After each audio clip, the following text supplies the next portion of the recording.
महात्मा उपासक डॉक्टर सोहनराज तातेड़ पुनरुत्थान और आत्मविज्ञान के बाद अब ला रहे हैं सनातन सत्य, जैसी दृष्टि वैसी सृष्टि, कुदरत कुदरती रचना, एक कुदरत के कानून से शाश्वत सुख की प्राप्ति। लॉग इन करें www.drsohanrajtated.com, YouTube channel doctor Sohanraj Tated, play store से डाउनलोड करें mobile app doctor Sohanraj Tated. ओम ह्रीं नमो अरहन्ताणं।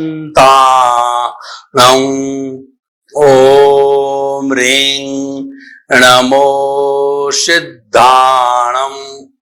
ओम ह्रीं नमो आयर्याणं। ओम ह्रीं नमो वज्जायाणं। ओम ह्रीं नमो लोये सवसाहुणं। ऐसो पंच नमो कारो सव पावपणासनो मंगलाणं च सव्वेसिं पडमं हवै मंगलं। पडमं हवै मंगलं। ओम नमो भगवते वासुदेवाय नमः। ओम नमः शिवाय। जय सच्चिदानंद। भाई और बहनों, मातृशक्ति को नमन। आज का विषय 4 आर्य सत्य, ये बौद्ध दर्शन से लिए हैं। भगवान बुद्ध ने 4 आर्य सत्य बताए, 4 रियलिटी ऑफ द वर्ल्ड, कि इस दुनिया में जो है मुख्य रूप से अल्टीमेट रियलिटी क्या है, वो उन्होंने 4 भागों में बांटी। 4 आर्य सत्य, नोबल ट्रुथ्स बोले उन्होंने। वो क्या थे?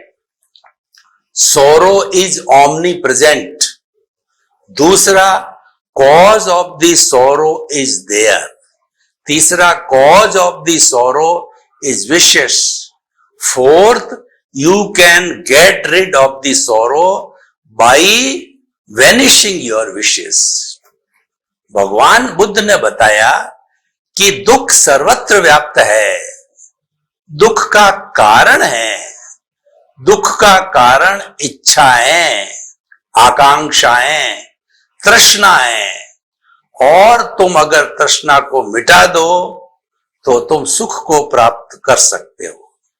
तृष्णा को मिटाने के लिए एक कवि ने बहुत सुंदर कहा है कि चाह गई चिंता मिटी मनुआ बेपरवाह।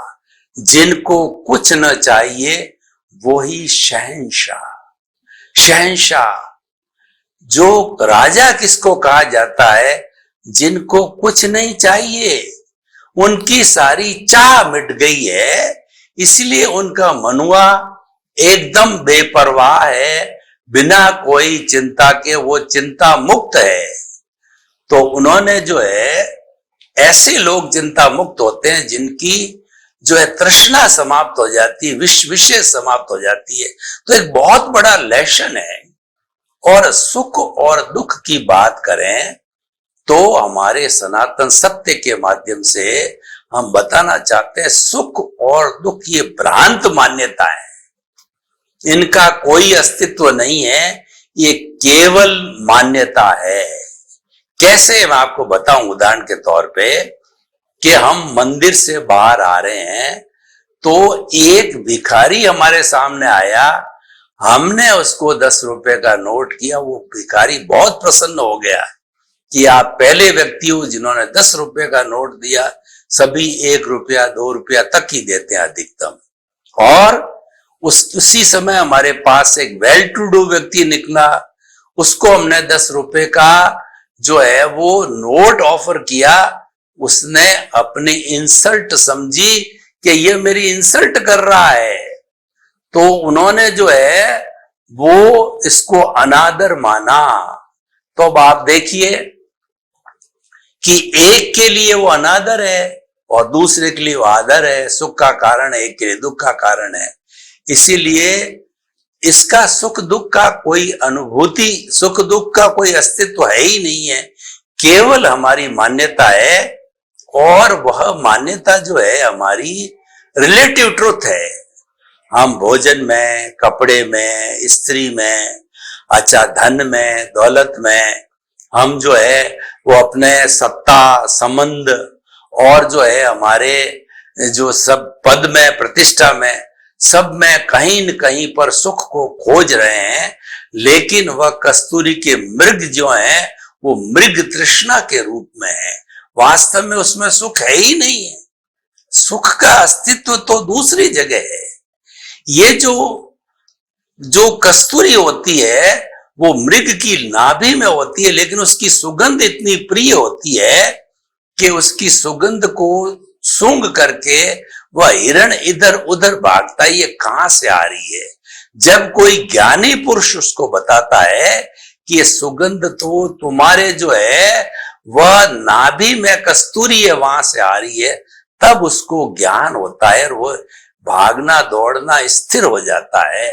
तो हमें भी ज्ञानी पुरुष ये बताते हैं, हम सनातन सत्य के माध्यम से आपको यही बताना चाहते हैं कि सुख बाहर नहीं है। सुख तो हमारी आत्मा का स्वभाव है। वह जड़ वस्तु में कैसे मिल सकता है? अगर उसमें आप मानते हो कि धन में, दौलत में और जो है हमारे पद में, सत्ता में, संपत्ति में सुख है, तो वह रिलेटिव पुरुषार्थ है। लेकिन रियल पुरुषार्थ तो यह है कि वो शाश्वत सुख को प्राप्त करना, जो कि ऑलरेडी आत्मा का स्वभाव है, यानी आत्मा को जानना, चेतना को जानना, अपने आप को जानना, अपने अस्तित्व की जानकारी करना, उससे आपको शाश्वत सुख की प्राप्ति हो जाएगी। तो आर्य सत्य की बात करें, क्या हुआ मैं आपको बताना चाहता हूं कि जब भगवान बुद्ध राजकुमार रूप में थे, गौतम रूप में थे, तो वो जो है वो एक बार अपने रथ के ऊपर वो शहर का भ्रमण करने के लिए निकले। तो थोड़े आगे जाकर के देखते हैं एक कुबड़ा व्यक्ति उनको कमर जो है झुकी हुई मिला। तो उन्होंने सारथी को पूछा कि क्या मनुष्य ऐसा भी होता है, ये कुबड़ा कैसे हो गया? तो उन्होंने कहा महाराज कि जब जो है उम्र आती है तो व्यक्ति की कमर जो है झुक जाती है, कुबड़ा हो जाता है, कि मुझे भी ऐसा होना पड़ेगा। उन्होंने चिंतन किया कि यह तो अच्छा नहीं है। थोड़ा आगे चले तो उन्होंने देखा कि एक शव जा रहा था और राम नाम सत्य है कि लोग जो है वह आवाज लगा रहे थे। उन्होंने कहा ये क्या कि महाराज ये जो है किसी व्यक्ति की अर्थी जा रही है, ये मर गया है, इसको शमशान भूमि के अंदर ले जाया जा रहा है, तो कि मुझे भी मरना पड़ेगा। तो वो चिंतन करने लगे। एक अंधा व्यक्ति मिला आगे जो लाठी के सहारे चल रहा था। तो सारथी को पूछा कि ये लाठी के सहारे झुका हुआ क्यों चलता है? महाराज ये अंधा है। तो क्या व्यक्ति अंधा भी होता है? तो इस तरीके से उन्होंने तो देखा कि ये दुख सर्वत्र मिल रहा है हमको। तो उन्होंने कारणों का पता किया। उन्होंने जो है वह वैराग्यमय हो गए, उनके भीतर वैराग्य हो गया। तो उन्होंने एक रात्रि को युवा अवस्था में अपनी पत्नी और बच्चे का मोह छोड़ करके वो सन्यासी बन गए, जंगल में जाने गए और वहां पे चिंतन किया कि दुख जो सब जगह व्याप्त है, वो जो है वो दुख से मैं उऋण होना चाहता हूं, दुख से मैं मुक्ति चाहता हूं। तो पहले उन्होंने घोर तपस्या की और अपने शरीर को क्रश किया, जो है बेले की, तेले की, 8 की, 12 की, 6 मास की तपस्या करी। तो लेकिन उनको कोई निष्पत्ति नहीं हुई। तो उन्होंने फिर जो है अपने ध्यान को बदला, अपनी दिशा को बदला।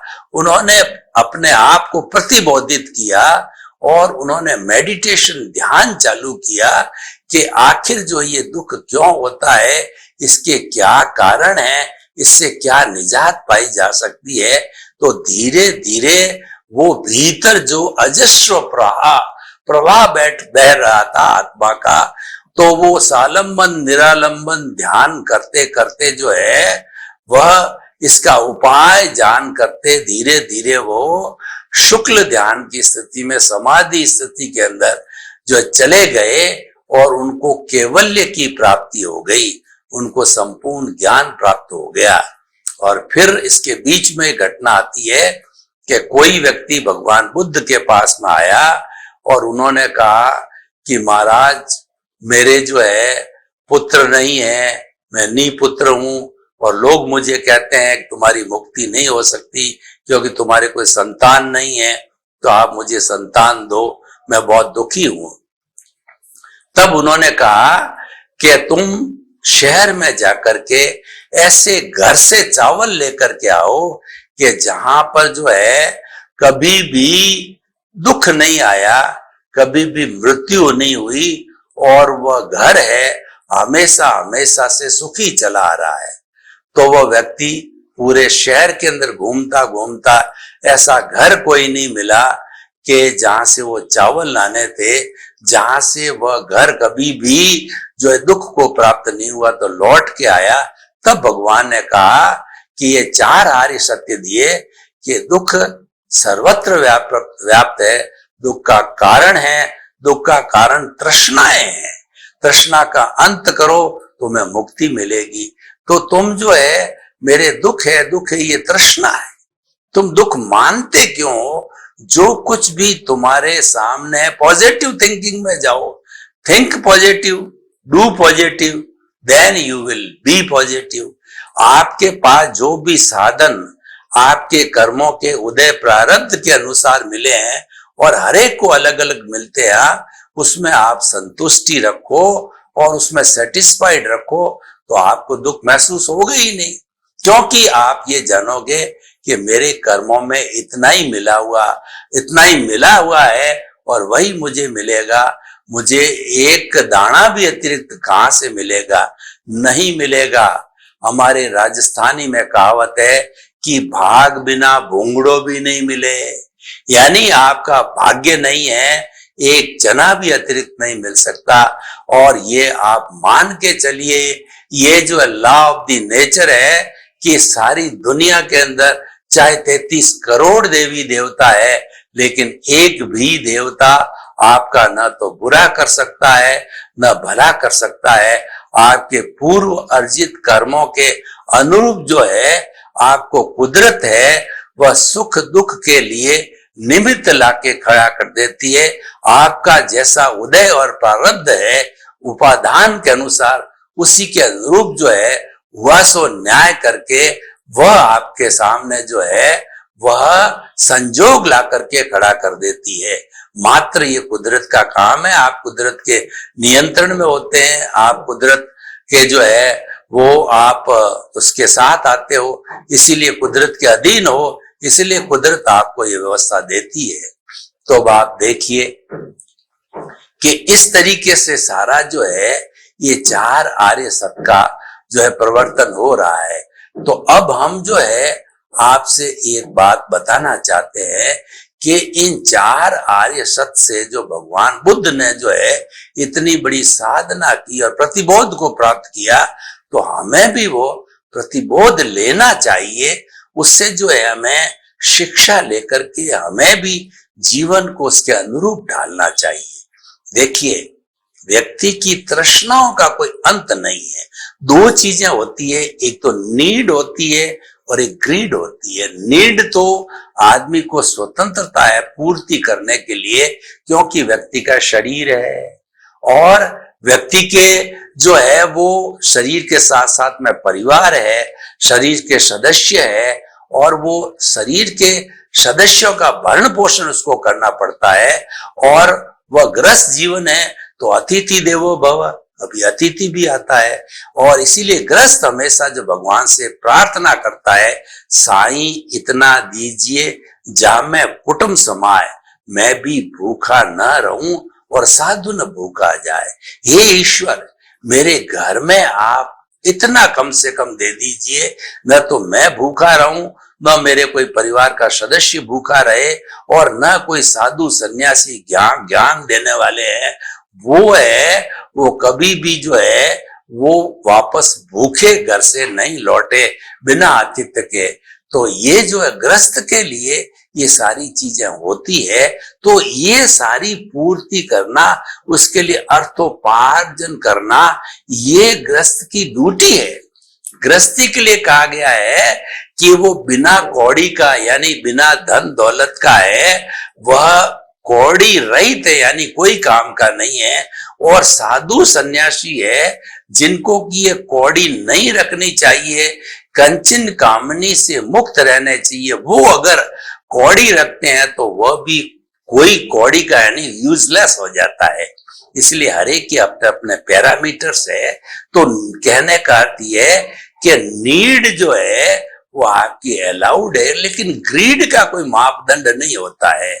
ग्रीड तो जो है वो इच्छा हो आकाश समान अनंतिया।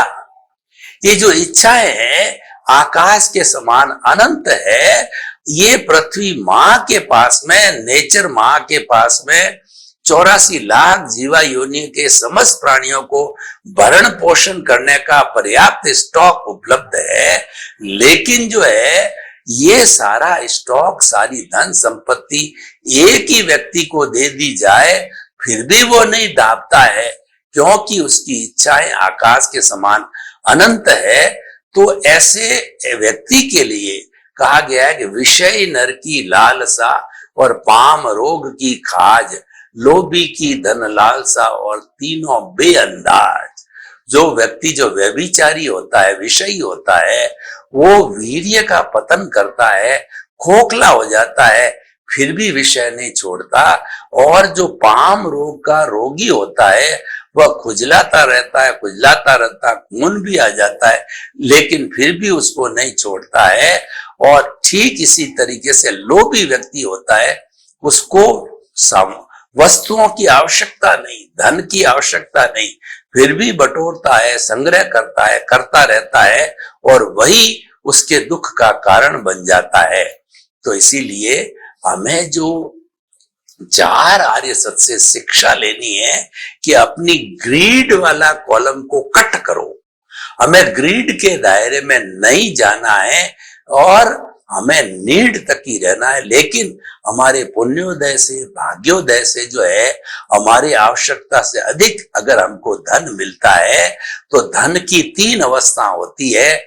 सबसे पहले उसका सदुपयोग करने के लिए दोनों हाथों से हमें खूब चैरिटी करनी चाहिए, और दूसरा उसका जो उपयोग होता है कि अपने परिवार के सदस्य, अपने रिलेटिव है, खूब उसका उपयोग करो। और दोनों बातें नहीं होती है और केवल जो है लोभ की प्रवृत्ति होती है। एक समय ऐसा आता है कि धन वह है, वह सारा विनाश को चला जाता है। ये धन की अंतिम गति होती। तो धन की अंतिम गति न प्राप्त हो उसके पहले पहले हमें, अगर हमारे पास सरप्लस धन है तो उसको खूब चैरिटी के अंदर लगाना चाहिए, और हमारी खुद की तो मूलभूत आवश्यकता है उसको मिनिमाइज कर देना चाहिए। देखिए इस संसार में कितने बड़े बड़े लोग हैं। मैं आपको 2 उदाहरण देना चाहता हूं। बिल गेट्स विश्व का सबसे जो है रिचेस्ट व्यक्ति है। वह अपनी जितनी भी धन संपत्ति अरबों खरबों की है, उनको खुद को ही पता नहीं कि मेरी कितनी धन संपत्ति है। जितना वो प्रॉफिट होता है 98% या उससे अधिक जो है वह पैसा चैरिटेबल ट्रस्ट में डालता है, अपने लिए बिल्कुल simple living and high thinking, कि वही सादगी, वही पुराना घर, पुराना मकान, पुरानी गाड़ी, पुराना फर्नीचर, उसी में ही वो जीवन यापन करते हैं। और वो चैरिटी में, अभी तो उन्होंने ऐसा किया, उन्होंने कहा कि भाई मैंने बहुत लंबे समय तक जो है मेरी सॉफ्टवेयर कंपनी का मैं मैनेजिंग डायरेक्टर रहा, अब मैं वो पद छोड़ रहा हूं और मैं जो है अब सारा समय जो मेरे चैरिटेबल ट्रस्ट है उसमें लगाऊं, क्यों न मालूम कभी मैं चला जाऊं तो ये मेरा कार्य पूरा होना चाहिए। इसी तरीके से एक जो साउथ के व्यक्ति है जो कि तमिलनाडु गांव के रहने वाले हैं, उनके भी सॉफ्टवेयर का वो टॉप 10 के अंदर आते हैं वो। तो उन्होंने जो है जब इस कोरोना का आया तो उनका चिंतन बदला और उन्होंने कहा कि पूरे विश्व के अंदर मेरी जो है सॉफ्टवेयर की कंपनियां हैं, उन सब का उपयोग जो है वो मेरे जो है वो देश के लोगों के लिए उपयोग में आना चाहिए। तो उन्होंने जो है सारा धन डाइवर्ट करना तमिलनाडु में किया। बड़ी बड़ी स्कूलें, कॉलेजेस, यूनिवर्सिटी सॉफ्टवेयर के, कंप्यूटर के और सारे बन रहे हैं। और उनकी खुद की जिंदगी देखो कि वो बुशर्ट और टैमल पहनते हैं और साइकिल के ऊपर भ्रमण करते हैं, जबकि वो व्यक्ति अपना खुद का चार्टर्ड प्लेन रखने की हैसियत रखते हैं, लेकिन वो सादगी का जीवन जीते हैं।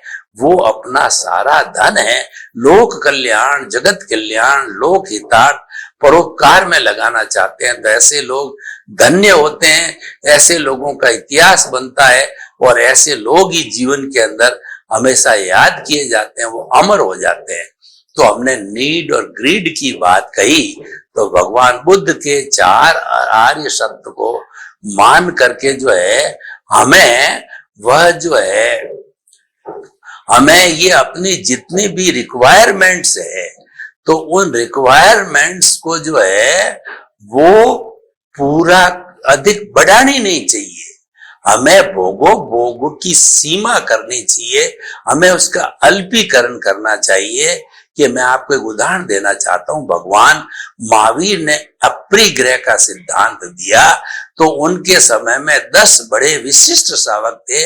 उसमें एक आनंद नाम के श्रावक थे। उनके पास पुराने जमाने के अनुसार गायें और जो गौधन और उसके बाद के अंदर जो जमीन जायदाद, ये जो पुराने समय में चीजें थी, उनकी अगर वैल्यू करें तो खरबों रुपए की थी। लेकिन उसमें से वो उपयोग के लिए 1-2 ड्रेस, 1-2 गमछे और बहुत मिनिमम उनकी जैसे साधु की रिक्वायरमेंट होती है उतनी रिक्वायरमेंट रखते थे।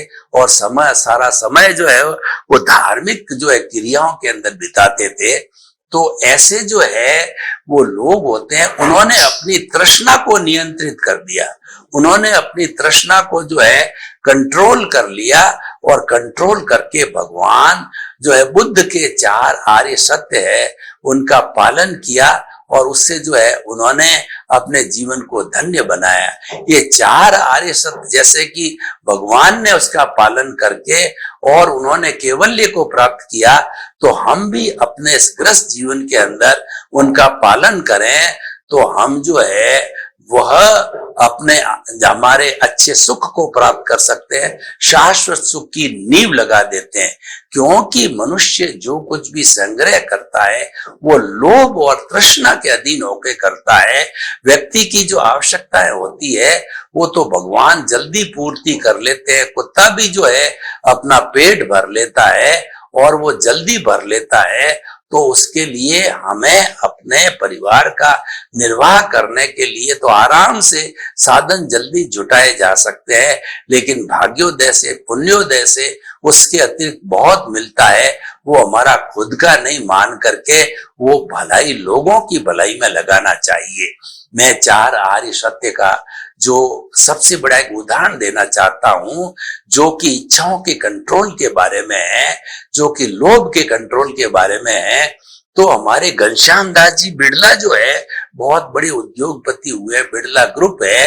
तो उन्होंने अपने बेटे बसंत कुमार को एक पत्र लिखा कि तुम्हारे भाग्योदय से तुमने ऐसे घर में जन्म लिया कि तुम्हारे पास में जो है अरबों खरबों की संपत्ति है, लेकिन इस संपत्ति को अपना नहीं मानना होता है। इस संपत्ति को जो है आप लोगों की संपत्ति मांगो और लोगों की संपत्ति मांग करके इसका लोक कल्याण, जगत कल्याण, जग हितार्थ के अंदर इसको आप काम में ले। और जो है अगर तुम्हारी कोई भी संतान जो है कपूत निकल जावे तो तुम उसको 1 रुपया भी मत देना, सारी संपत्ति उससे वापस ले लेना, देना मत, इससे में और सब लोक कल्याण के अंदर लगाना। तो तुम खुद इंद्रियों का समय संयम करना, योग करना, अपनी आवश्यकताओं को नियंत्रण में रखा, क्योंकि ये पब्लिक संपत्ति है और तुमने मानव जीवन पाया है, तुम्हारे भाग्योदय है, तो इसका सदुपयोग लोक कल्याण, जगत कल्याण, जग हितार्थ और तुम जो है वह लोगों की भलाई के लिए, परोपकार के लिए इसके करो। तो ऐसे ऐसे लोग हैं जिन्होंने भगवान बुद्ध के 4 आर्य सत्यों का अनुसरण किया, उसको जीवन में पालन किया। तो हम इन चारों चीजों को, चारों ही आर्य सत्य को, 4 नोबल ट्रुथ को अपनी एक लाइफ स्टाइल का हिस्सा बनावे कि हमारी जितनी भी विशेष है, हमारी जितनी भी तृष्णाएं हैं, चाहे अर्थ की है, चाहे काम की है, उसको नियंत्रण में रखता।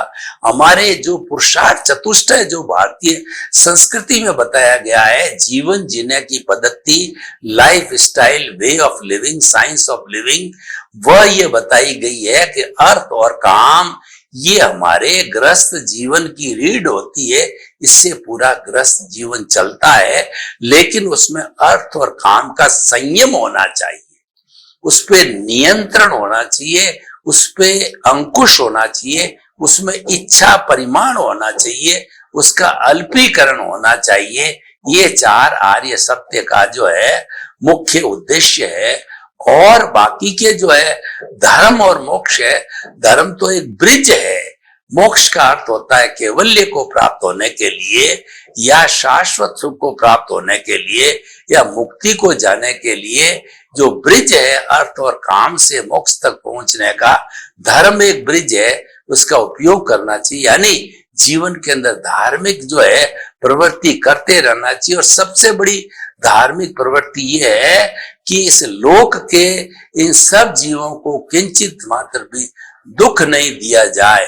हम किसी भी प्राणी को दुख न देते हैं, उसके साथ में बुरा बर्ताव नहीं करते हैं, इससे बढ़ के कोई धर्म नहीं है। और वह अहिंसा पूर्ण जीवन कहलाता है। हमें अभयदान देना चाहिए। हम गृहस्थी हैं, तो गृहस्थी के अंदर हमारे को जो है घर परिवार होने के कारण जो चीजों की आवश्यकता होती है, तो हमें संकल्प लेना चाहिए कि हमारी इच्छाएं पूर्ण, हमारे आवश्यकता पूर्ण होने के बाद में हम और अधिक संग्रह किसी हालत में नहीं करते हैं। जो साधु जीवन जीते हैं, जो लोग जो है वह धर्म का जो हाईएस्ट जीवन जीते हैं, वो साधु जीवन और गृहस्थ जीवन में डिफरेंस क्या है कि साधु जीवन की रसोई नहीं होती, साधु के मकान नहीं होता और साधु के संबंध नहीं होते हैं। तो वो जो संबंध के लिए भी उसकी माँ बाप उसके सामने आते हैं, तो लोगों को उनका परिचय यही कराता है कि ये संसार पक्षीय माता है, पिता है। यानी वो खुद साधु स्वयं वसुधैव कुटुंबकम का सदस्य बन जाता है और वह जो है लोक कल्याण, लोक भलाई और परमार्थ में लगा होता है। तो ये परमार्थ का जो जीवन है वो 4 आर्य सत्य को पालन करने का जीवन है। तो बहुत सुंदर 4 आर्य सत्य भगवान बुद्ध ने हमें दिए हैं और हर प्राणी के लिए उपयोगी है, चाहे गृहस्थ है चाहे साधु हो, क्योंकि इसमें परार्थ और परमार्थ की चेतना है। तो वो चेतना हमें जो है ऊर्ध्वगामी बनाती है। तो हमें 4 आर्य सत्यों का उपयोग है हमारी चेतना को ऊर्ध्वगामी बनाने के लिए। यानी जो हमें अपनी तृष्णाओं को जो है अंकुश में रख करके, इनको अतिरिक्त नहीं बढ़ा करके, नियंत्रण के अंदर रख करके, और हमें अपने जीवन का उत्थान करना चाहिए। हमें अपना चेतना का ऊर्ध्वारोहण हमें करते रहना चाहिए। तो ये 4 आर्य सत्य है, हमारे बहुत बड़े सिद्धांत है, वो हमारे सामने बड़े आदर्श है। इन आदर्शों को हर सूरत में जीवन में पालन करना चाहिए और इनका पालन किया जा सकता है अगर व्यक्ति लक्ष्य बनाए, चाहे गृहस्थ हो चाहे सन्यासी हो, तो वो इच्छाओं का नियंत्रण करे, इच्छाओं का अल्पीकरण करे, इच्छाओं पर अंकुश रखे, जीवन में संयम रखे, तो निश्चित तौर पे जो है वो इन जो है अपनी तृष्णाओं के ऊपर अंकुश रख करके और एक जीवन को बहुत अच्छा बना सकता है और धीरे धीरे वो शाश्वत सुख की प्राप्ति भी कर सकता है और इसी जीवन के अंदर उन तृष्णाओं को घटा करके वह शाश्वत सुख की नींव भी लगा सकता है। सर्वे भवन्तु सुखिनः, सर्वे सन्तु निरामया। लोक के सब जीवों को सुख मिले, शांति मिले, आनंद मिले और प्रेम मिले और सभी हिलमिल करके इस संसार को स्वर्ग बनावे। आपके प्रति वंदन। महात्मा उपासक डॉक्टर सोहनराज तातेड़ पुनरुत्थान और आत्मविज्ञान के बाद अब ला रहे हैं सनातन सत्य, जैसी दृष्टि वैसी सृष्टि, कुदरत, कुदरती रचना एवं कुदरत के कानून से शाश्वत सुख की प्राप्ति। लॉग इन करें www.drsohanrajtated.com, YouTube channel doctor Sohanraj Tated, play store से डाउनलोड करें mobile app doctor Sohanraj Tated.